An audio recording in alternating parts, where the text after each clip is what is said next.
Conta um Conto apresenta de Jorge Luis Borges, A Outra Morte. Narração, Marcelo Fávaro. Há uns 2 anos eu perdi a carta. Guénon me escreveu, de Gualeguaychú, anunciando o envio de uma versão, talvez a primeira espanhola, do poema The Pest, de Ralph Waldo Emerson, e acrescentando num pós-escrito que Dom Pedro Damián, de quem eu guardaria alguma lembrança, tinha morrido, noites atrás, de uma congestão pulmonar. O homem, arrasado pela febre, revivera em seu delírio a sangrenta jornada de Massoler. A notícia pareceu-me previsível e até convencional, porque Dom Pedro, aos 19 ou 20 anos, seguira as bandeiras de Aparicio Saravia.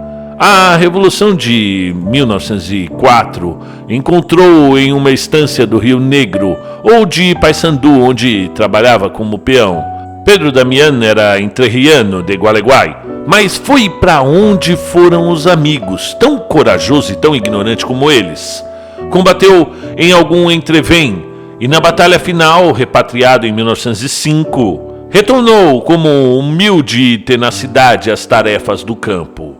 Que eu saiba, não tornou a deixar sua província, ficou lá.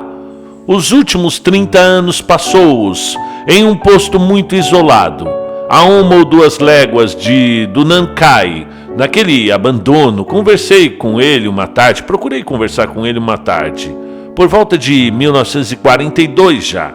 Era um homem taciturno, de poucas luzes. O som e a fúria de Massoler esgotaram sua história. Não me surpreendeu que os revivesse na hora da morte.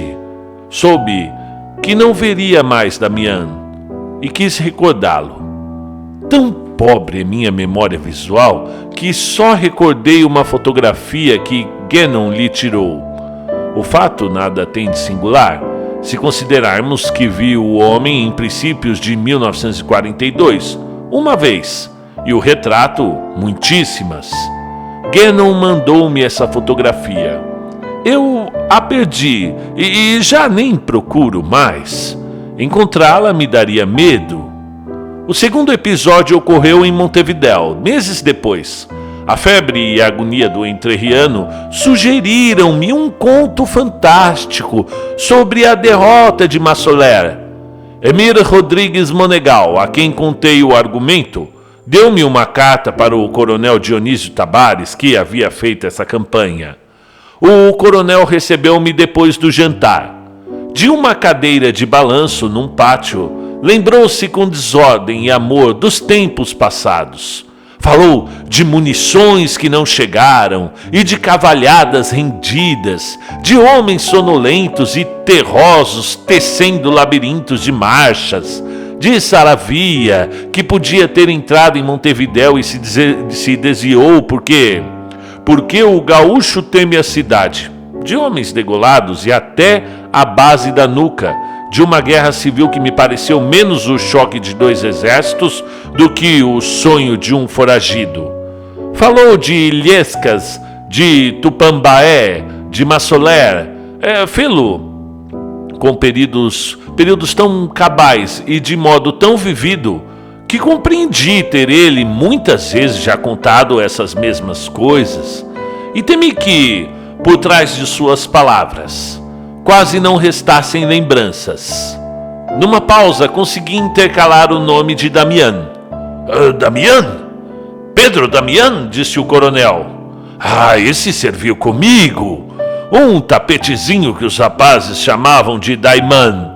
Iniciou então uma ruidosa gargalhada e cortou-a de repente, com fingida ou verdadeira incomodidade. E com outra voz, disse que a guerra servia, como a mulher, para que se provassem os homens, e que, antes de entrar em batalha, ninguém sabia quem era. Alguém podia supor-se covarde e ser um valente, e também o contrário, como ocorreu com esse pobre Damián, que andou se exibindo nas tabernas com sua divisa branca e depois fraquejou em Massoler. num tiroteio com os Zumacos, comportou-se como homem. Mas outra coisa foi quando os exércitos se enfrentaram e começou o canhoneio. E cada homem sentindo que 5.000 outros se reuniram para matá-lo.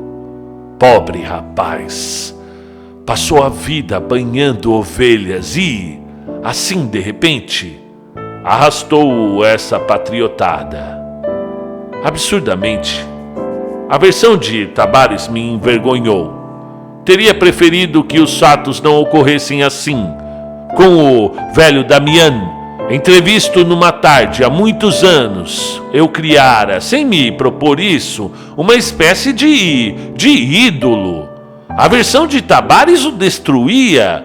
Subitamente compreendi a reserva e a obstinada solidão de Damian. Não as ditara a modéstia, mas a vergonha. Em vão tentei me convencer de que um homem acossado por um ato de covardia é mais complexo e mais interessante que um homem meramente corajoso. O gaúcho Martim Fierro, pensei, é menos memorável que Lord Jim ou que Razumov.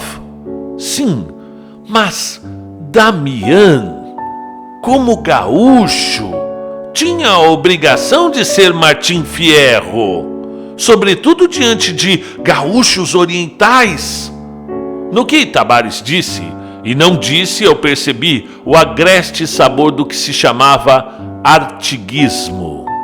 A consciência talvez irrefutável de que o Uruguai seja mais elementar que o nosso país e, portanto, mais bravo.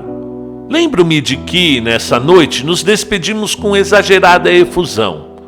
No inverno, a falta de 1 ou 2 pormenores para o meu conto fantástico, que se obstinava sem jeito em não encontrar a sua forma, fez com que eu voltasse à casa do coronel Tabares. Encontrei-o com outro senhor de idade, o Dr. Juan Francisco Amaro, de Paissandu, que também tinha militado na Revolução de Saravia. Falou-se, como se podia prever, de Massoler. Amaro contou alguns fatos curiosos e depois acrescentou, com lentidão, como quem está pensando em voz alta: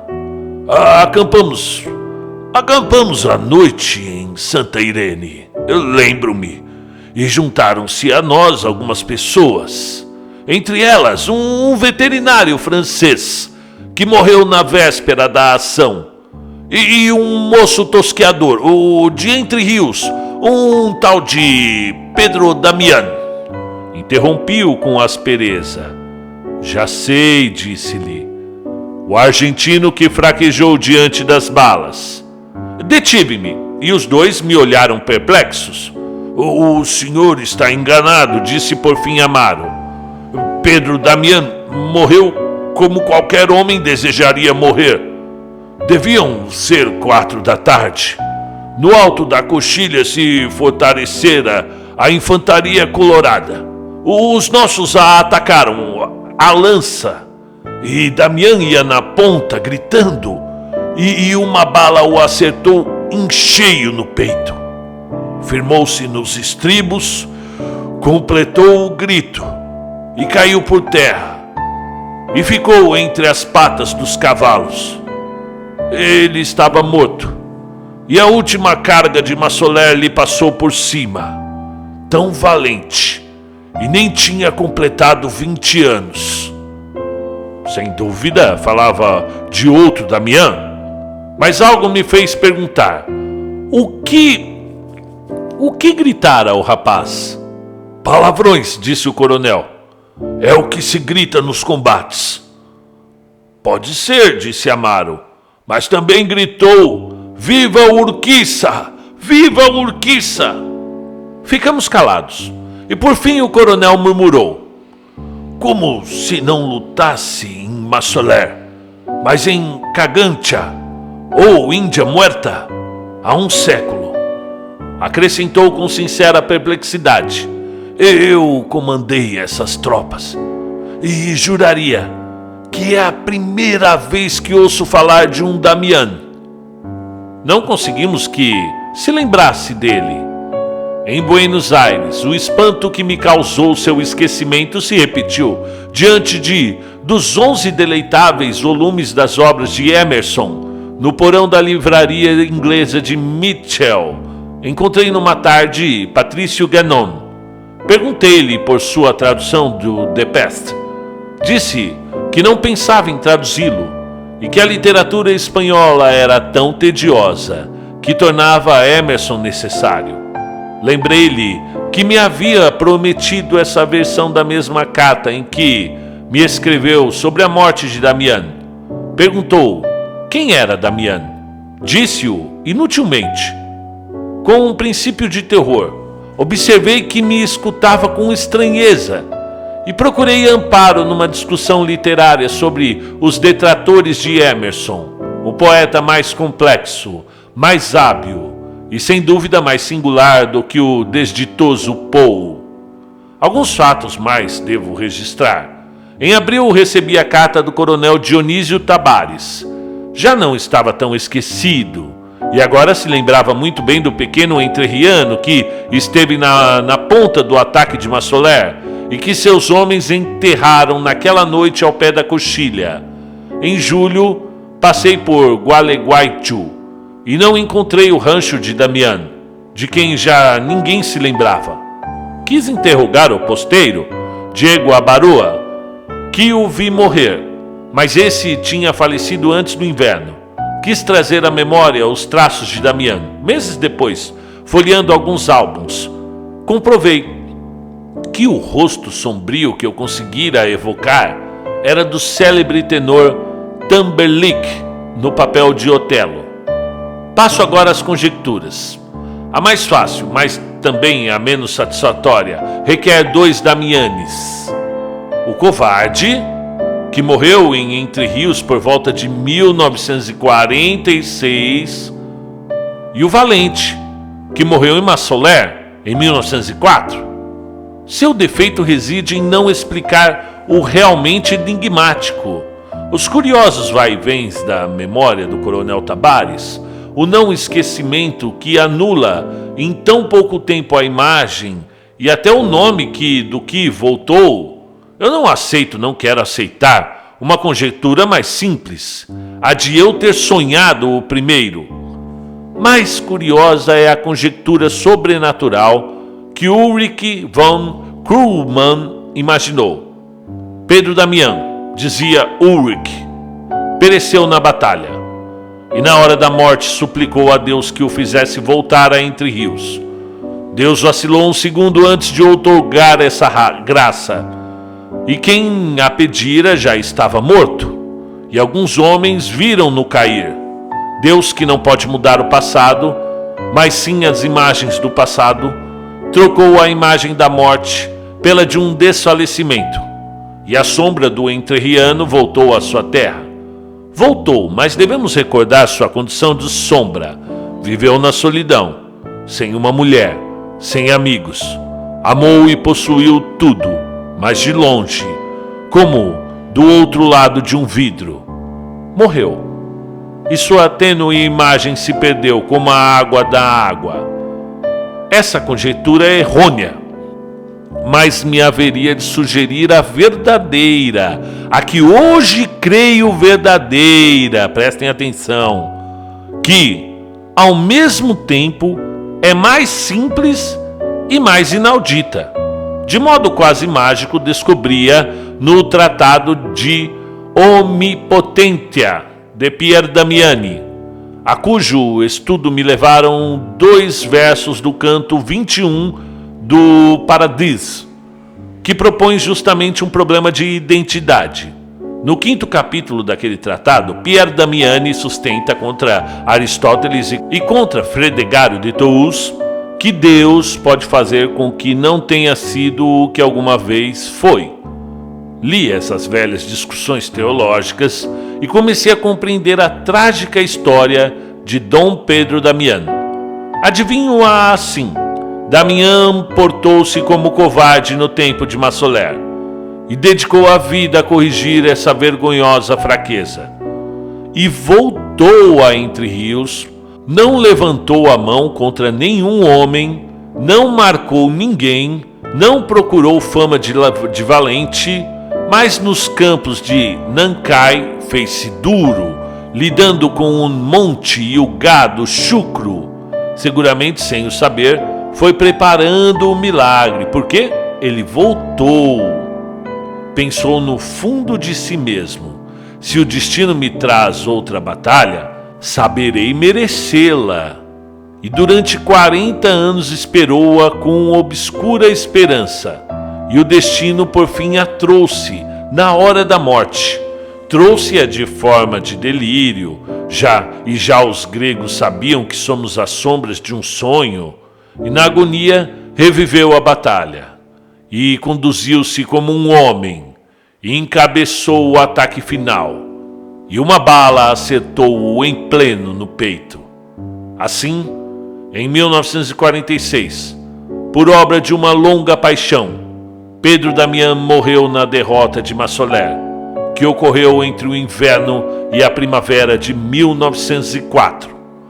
Na Suma Teológica nega-se que Deus possa fazer com que o passado não tenha sido, mas nada se diz da intricada concatenação de causas e efeitos, tão vasta e tão íntima, que talvez não fosse possível anular um único fato remoto, por insignificante que fosse, sem invalidar o presente. Modificar o passado não é modificar um único fato, é anular todas as suas consequências, que tendem a ser infinitas. Por outras palavras, é criar duas histórias universais. Na primeira, digamos, Pedro Damião morreu em Entre Rios, em 1946, e na segunda, em Massoler, em 1904. Esta é a que vivemos agora, mas a supressão daquela não foi imediata e motivou as incoerências que eu narrei. No Coronel Dionísio Tabares cumpriram-se as diversas etapas. A princípio, lembrou-se de que Damião agiu como um covarde e depois esqueceu-o por completo e em seguida recordou sua impetuosa morte. Não menos corroborativo é o caso do posteiro, o Abaroa. Este morreu, assim penso, porque tinha demasiadas lembranças de Dom Pedro Damião. E quanto a mim, entendo não correr perigo análogo. Adivinhei e registrei um processo não acessível aos homens, uma espécie de escândalo da razão. Mas algumas circunstâncias mitigam esse privilégio temível. Por ora não estou seguro de ter escrito sempre a verdade. Suspeito que em meu relato existam falsas lembranças. Suspeito que Pedro Damião, se existiu, não se chamou Pedro Damião, e que eu me lembre dele com esse nome para crer algum dia que sua história me foi sugerida pelos argumentos de Pierre Damiani. Algo parecido acontece com o poema que mencionei no primeiro parágrafo e que versa sobre a irrevogabilidade do passado. E por volta de 1951, acreditei ter composto com um conto fantástico e terei historiado um fato real. Também o inocente Virgílio, há 2000 anos, acreditou anunciar o nascimento de um homem e vaticinava-o de Deus. Pobre Damião! A morte o levou aos 20 anos, numa triste guerra ignorada e numa batalha caseira, mas conseguiu o que o seu coração desejava, e tardou muito a consegui-lo, e talvez não exista felicidade maior. Fim do conto A Outra Morte, de Jorge Luis Borges. Muito bem, sejam bem-vindos. Borges, argentino, um dos maiores escritores da face da terra. Ele trata da literatura fantástica, o realismo mágico. E se vocês forem estudar sobre isso, vão encontrar pesquisas sobre a literatura fantástica, que é um gênero literário que ganhou muito destaque no século XX. Ele parte de algumas influências que você encontra no Franz Kafka com a Metamorfose, mas ele tem o desenvolvimento mais aflorado, principalmente o realismo fantástico, com Gabriel Garcia Marques. Você vai ter os 100 Anos de Solidão, você vai chegar na literatura latino-americana, foi vítima no século XX, principalmente na segunda metade do século XX, de grandes ditaduras. Você vai ter no Chile, você vai ter Pinochet, você vai ter na própria Argentina, vai ter no Brasil. Então, eles encontraram na literatura fantástica e no realismo mágico condições de transportar para a literatura todo esse horror que a América Latina passou. E nesse caso aqui, ele trabalha o Jorge Luis Borges com a viagem no tempo. Isso é um prato cheio para muitas histórias. Eu mesmo tenho muita vontade de criar uma história de viagem no tempo que não seja clichê, né? Esse é o difícil, né? O tema é maravilhoso, incrível, mas você tem que tomar cuidado para não cair em certos clichês, coisa que ele não fez aqui. Claro, ele é genial. E então, num primeiro momento, ele fala que conheceu Damián, foi lá visitá-lo, tudo. Só que, conforme foi passando o tempo, ele começou a duvidar de que aquela visita, aquela visão que ele teve do ex-combatente era verdade ou não, porque algumas coisas foram mudando, alguns relatos e até a própria consciência dele sobre o assunto. Ou seja, né, ficou bem explicado, eu não preciso entrar em detalhes nesse. Apesar da linguagem ser complexa, profunda, rica, tem lacunas gigantescas para nós preenchermos com nossa própria bagagem cultural. Entretanto, o final ficou bem claro, né? Aparentemente ele teve uma vida, uma ocorrência covarde e passou a vida inteira se culpando por isso, até que ele pôde finalmente voltar, teve essa graça de voltar para morrer como um homem. E aí a metáfora fica, pelo menos o que eu penso é que, e eu li algumas frases dele, que é melhor a guerra, é melhor a morte do que uma vida de culpa, né? Tem algumas frases aqui do Jorge Luis Borges bem interessantes para a gente conversar. Por exemplo, aqui ele fala, eu estou no site da revista Bula, eu vou deixar aqui também no link, na descrição do vídeo. Só os imbecis nunca mudam de ideia. Incrível, né? Deixa eu ver mais outra. Os cárceres me parecem abomináveis. Certos homens deveriam ser mortos em vez de encarcerá-los diretamente. Nem a meus inimigos posso desejar o cárcere, e sim a morte. Então, conversa bastante essa frase aí com esse conto, né? Já que ele fala que é muito pior você viver preso, e aí Damián estava preso em sua culpa por ter sido covarde, a ponto de que a morte seja menos cruel do que a prisão. Acho que fazer um exame é muito menos penoso do que ir a um coquetel. Os coquetéis são uma organização de chatice.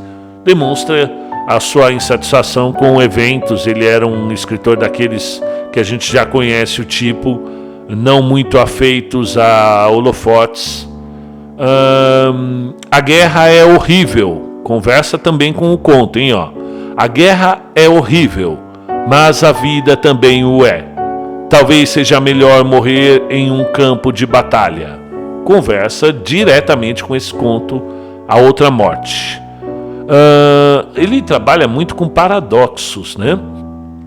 Sobre vida e morte. O paradoxo ele anda muito próximo da antítese, mas não necessariamente um precisa do outro, ok?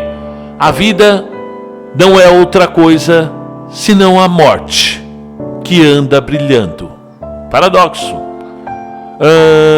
Deixa eu ver o que mais aqui que a gente poderia trazer para vocês. Olha só, outro. Ele brinca com as palavras, ele é um artista, um cirurgião das palavras. No sonho do homem que sonhava, o sonhado despertou. Ó, com uma única frase ele coloca a gente para refletir, pensar. Caraca, o que ele está dizendo aqui? Esse é o fator incrível da literatura. Você olhar para uma frase, não entender, porque um poema que se entende de primeira, assim, que você tira tudo dele de primeira, é um poema ruim. Ele deve voltar de tempos em tempos e te incomodar novamente. Olha eu aqui de novo. Você achou que tinha me entendido. Achou errado, como diz os nossos amigos do Choque de Cultura. No sonho do homem que sonhava, o sonhado despertou. Olha o círculo paradoxal que ele cria aqui. A verdadeira história não é o que sucedeu, é o que pensamos que sucedeu. Boa também, né? Mais uma aqui, vai. Sou cético, mas não me felicito por isso. Desejo que os jovens tenham direito à esperança. Muito legal essa. Você vê que as palavras dele são oníricas. Elas criam camadas oníricas e vão se aprofundando. Esse é o cara das ruínas circulares. Esse é o cara do Aleph. Gente, nós não estamos falando aqui de qualquer escritor. Nós estamos falando de um nível de Gabriel Garcia Marques, no nível de Clarice Lispector, um nível de Anton Chekhov, de Machado de Assis, de Guimarães Rosa. É o mais alto nível, mais alto escalão de escritores que existem. Olha só essa aqui. Somos um sonho sem sonhador. Somos um sonho sem sonhador. E esse sonhar se chama história universal. E cada um de nós é um símbolo desse sonho. Vai virando a cabeça aí, né? Vamos terminar com uma aqui?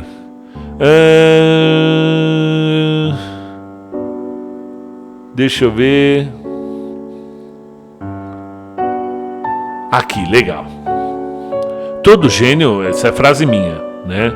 Todo gênio, ele nega o ser, né? O bom gênio nega ser gênio. Alguns não, né?